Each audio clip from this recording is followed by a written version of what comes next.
Okay, so we're going to talk about Morgan and his experiments to show that basically the inheritance that Mendel saw had its basis in the movement and manipulations of chromosomes, right? That the inheritable factors that we call genes are located on chromosomes, and those chromosomes move around and they independently assort, they segregate, they follow all of these rules. Now, Mendel only looked at traits that were on, when he did two things at once, he only looked at stuff that was on different chromosomes. And so what Morgan started to do was looked at linked aspects. All right, so he started to look at things that were on the same chromosome. All right, so the first thing we want to look at then is we're going to look at sex linkage. Okay.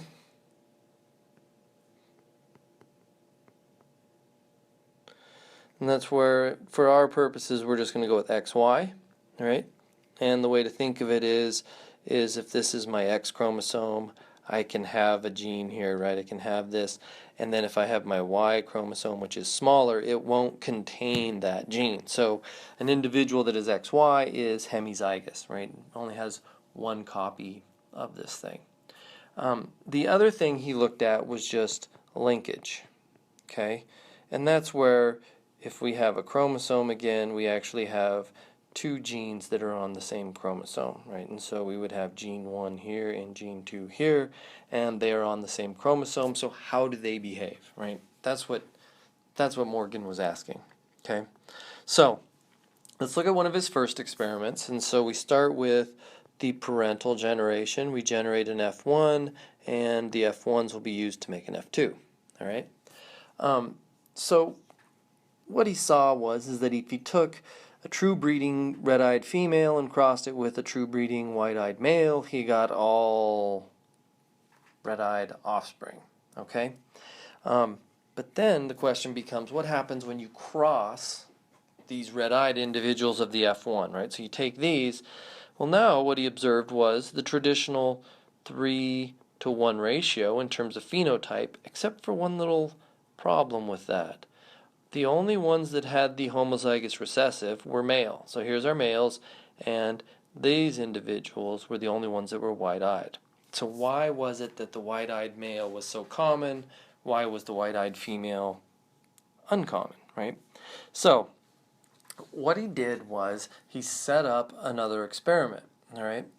And so in this case, we can actually look at this in terms of how he would think about the actual data. All right, so in fruit fly genetics, we use wild type and we designate a plus. And in the mutant, we don't designate a plus. And so here, if we have our parental, we have our F1 and we have our F2, okay? So we're going to go with eye color, and so W plus is wild type, W is mutant. Okay, so that's this plus, no plus designation that I was talking about. All right. The other thing we want to notice is that in the female, right, since she is XX, she has a W plus, W plus. Okay. The male, since he is XY, all right, he is W and nothing in terms of the Y. So our male is hemizygous. All right, so he is hemizygous. So our parental female can only give us W plus gametes, right? That's her only option. Our male, right, he can either provide a W, which is the mutant phenotype, the white eyes, or the Y chromosome. Okay, so I'll just call that a Y. The other way, you can just think of it as 0 right there. He's not giving us anything. All right, and so what we end up with then are F1s that would appear to be W plus W, which is our females, and our males, which are going to be W plus Y. Okay, now if we look at the gametes that these individuals, our F1s, can make, all right, the females of the F1 can generate gametes that are either W plus or W. Okay, the males can generate W plus or Y. So we end up with offspring that are W plus, W plus, W, W plus, W plus Y, and W, Y. Okay, so we have 3 red-eyed individuals to 1, and our 1 here is always male. Okay, so that's sex linkage, right? Where the males are more likely to receive it because they are, if the mother is a carrier, they are more likely to receive the trait because they are hemizygous. Okay, all right. So where did Morgan go from here, right? Well, much like Mendel, the next question is, well, what happens when you have a system with 2 genes, right, or 2 different characters that you're looking at? So we're talking about dihybrids, of course. And so Mendel, just like with Mendelian genetics, we did the monohybrid. So that's basically what we were looking at there to prove sex linkage. But in another case is if we just want to look at linked genes, right? So we just want to show that these genes are linked or on the same chromosome, right? That's all that means. All right, so if they are on the same chromosome, they will not behave as the Mendelian characteristics did. So what Morgan did was he started out with true breeding wild types and double mutants. So we have to do this with 2 characters now, and so we're going to do it with body color and wing size. Okay, so gray-bodied flies were designated B+. All right, black-bodied flies are B. Normal winged flies are VG, which is sort of confusing, right? They are, normal wings are VG+, and vestigial wings or small wings are just VG. Okay, so we have gray, black, normal wing, small wing. Okay, now what we want to do is we want to basically do this cross. So as always, we start with the true breeding line. So we start with an individual that is B+, B+, VG+, VG+. Okay?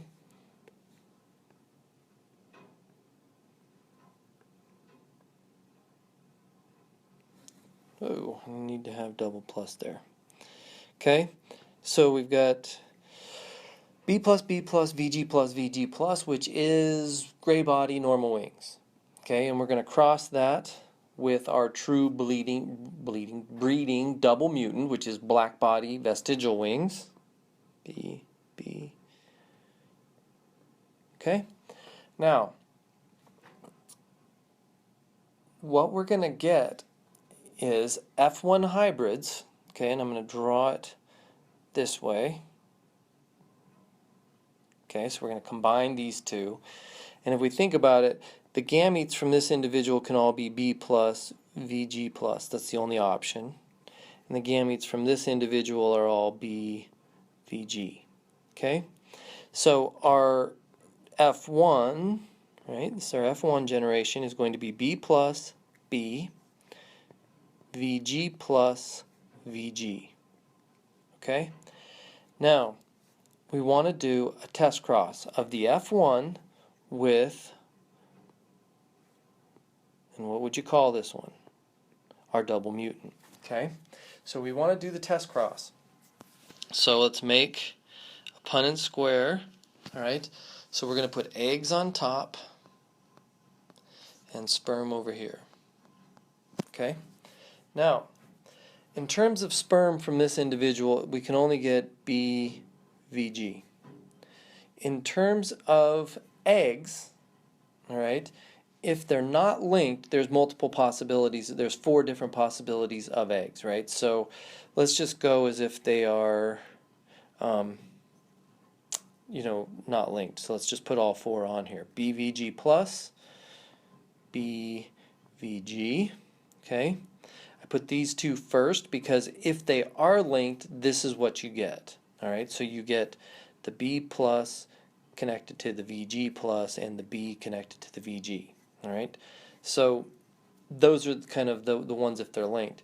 But if they aren't, we can get a B plus VG is a possibility, and we can get a B VG plus. Okay, now question is, what do you get? So you get, in terms of individuals, you get a B plus B VG plus VG, which is gray-bodied regular-sized wings. You get a black body, little winged, just like the two parental phenotypes. All right, and you get a gray-bodied, little winged individual. Oops. Okay, and you get a black-bodied, normal winged individual. Okay, that's what you get. If this test cross, if these things were not linked, right, we should end up with 1-to-1-to-1 ratios, right? So if they're on different chromosomes, all right, so if they're on different chromosomes, we should get a 1-to-1-to-1-to-1. If they're on the same, we should get a 1-to-1-to-0-to-0. All right, so what Morgan's prediction was then, when you do, basically we're doing a dihybrid, right, test cross. So we should get a 1-to-1-to-1-to-1 ratio if they are independent, right? So they're on different chromosomes. If they are dependent and they are on the same chromosome, we should get 1-to-1-to-0-to-0. But what did Morgan's data look like? He got 965 to 944 to 206 to 185. So he did not get 1-to-1-to-1-to-1, and he did not get 1-to-1. So the question became why? Well, mostly his data was as expected, but the question became what happened over here. Why is it you get these recombinants, these recombinant phenotypes, right? And so to figure that out, right, what we want to think of then is what is going on with these chromosomes again. So let's look at our dihybrid female, all right? So if we were to make our chromosomes, okay,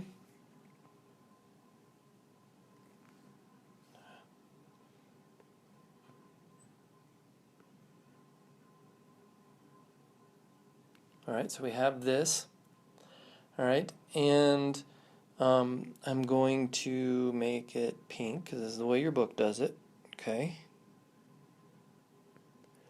because this is the female, okay, and so she is B plus VG plus, I'll just put a band, okay, and she is BVG, right? That's our dihybrid female. We're going to cross that, all right, with our male, all right, who just so happens to be our individual that is the true breeding, right, mutant, and so he is, because we're doing the test cross, so he is B and B and VG and VG. Okay. Now, the idea would be that if you took these chromosomes, and I made that, okay, the idea would be that if we took these chromosomes and we brought them together, all right, we would get that the offspring would be combinations of these things, right? So we could get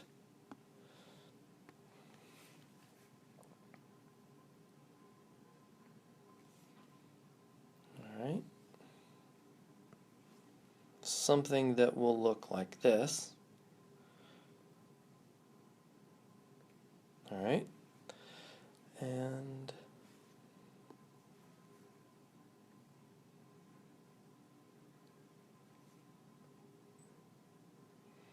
okay, so we got 2 chromosomes from mom, 2 from dad. All right, now let's fix these up. And so what I want you to think about is, okay, if this is still my red chromosome, these things are linked, right? So if we look at this red one here, all right, B plus and VG plus are still there. B plus, VG plus, all right? And on the father, of course, B and VG, right? Those are his only options, all right? And then if we look at this other chromosome here, we take B, whoops, B and VG, okay? That's from the maternal, and here's our paternal, B, VG. And so this is what we expect to get, right? We expect just to get those individuals, all right? That's what most of the offspring should be, all right? But instead, what we observe is this recombination, right? So we're going to get these recombinants forming, all right? So how would that look, all right? So now, in this time, I'm just going to look at the mother, all right? So we're going to take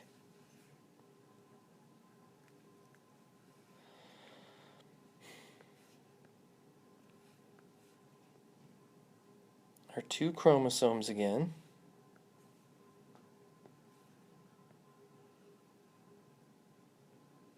All right.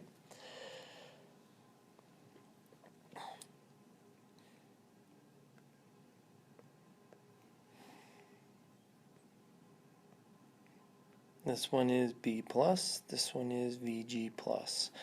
This one is B, this one is VG, right? Okay, so that's mom, all right? Now, we're going to replicate these chromosomes, okay? And so what we're going to do is we're going to have to make sister chromatids attached to these, right? So I'm going to go sideways this time, all right? So we're going to enter meiosis, and we're going to need 2 sister chromatids of each, okay? So I'm going to draw one here like so, okay? And of course we need 2 of the alternative. We need 2 sister chromatids to make up our other chromosome, all right? Now, if you're following along, you should be able to think, okay, so both of these that are the dark red, both of these have genes, right? They have the alleles, and they are both B plus, VG plus. B plus, VG plus, okay? On the pink chromosome, what should you be thinking? You should be thinking, okay, we're now B, VG, and B, VG, okay? So, what can happen, though, to that chromosome during prophase in meiosis, right? What could possibly happen? And so if I draw this arrow and I write crossing over on here, okay, when we head into meiosis 1, right, we're going to have some possibilities, right? And so what it's going to look like then would be something like this.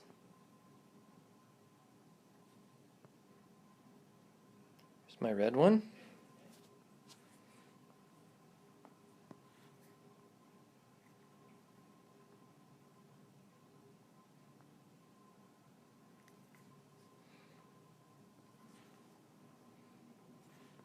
Let me make sure that this is clean. It's going to get crowded and messy if we're not careful.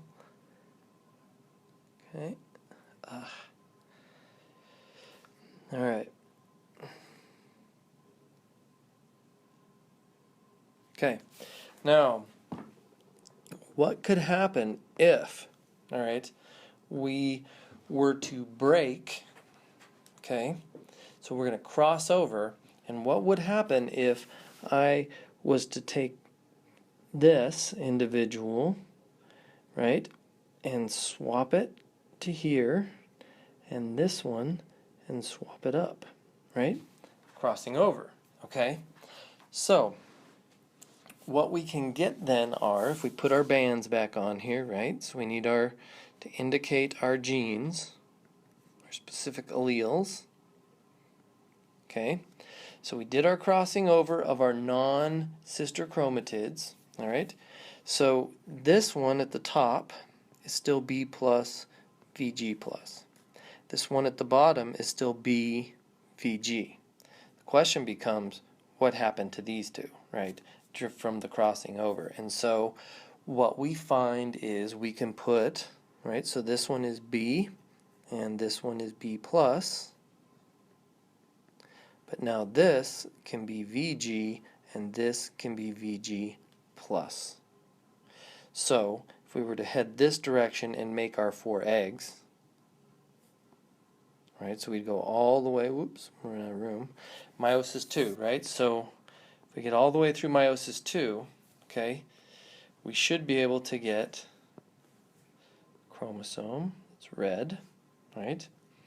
We will have a chromosome that is mostly red, right? We'll have one that is,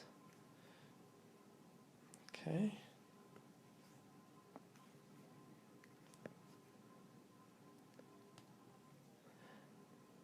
okay, so we have one that is all pink, one that is a combination of red and pink, one that is two that are combinations of red and pink, sorry, and one that is all red. So now what you want to be able to do is, can I draw on here what my eggs are? And so your eggs are B plus VG plus, right? This one is B plus VG. This one is B VG plus, and this one is B VG. Crossing over occurred. All right. These crossover ones, right, which this is a rare event, well, 16% of the time, 17% of the time, according to Morgan. All right. So that's where we get that lower proportion of this. So this crossover, right, that we have drawn here doesn't occur every time we do this, right? It doesn't happen every time of meiosis. It happens 17% of the time that meiosis occurs. And so what Morgan observed then were the parental offspring, right? So if we think of the parental, they were existent about 965, 944, and then you had these recombinant forms. And they worked out to be 206 and 185, and all told this is 17%. Okay? Then about 17% of the time he got recombination. Okay? So what you want to do is you want to go back and look at the dihybrid test cross that we did, right? We took the dihybrid B plus VG plus VG plus, crossed that with BB VG VG, right, to get our dihybrid in our F1. Okay? This being my F1. Okay. Now we take that heterozygous individual and we cross it with our homozygous double mutant, right? That gives us what we would normally get, that would be our 1-to-1 for our linked genes. We should just see the parental phenotypes, but we don't. All right? We see that we get, whoops, I don't want to circle that. Okay. What we see is in a lower proportion we get the recombinants. Okay? And so that is what Morgan used to attach this chromosomal theory of inheritance. Okay? So the best I can tell you is to sit down and diagram it out much like I did. Walk yourself through it and start with your parental, right? Generate an F1 and then do a test cross, right? So this is the parental would be the homozygous wild,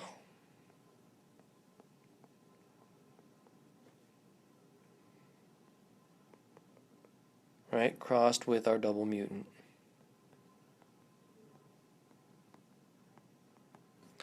This would be our dihybrid crossed with our double mutant.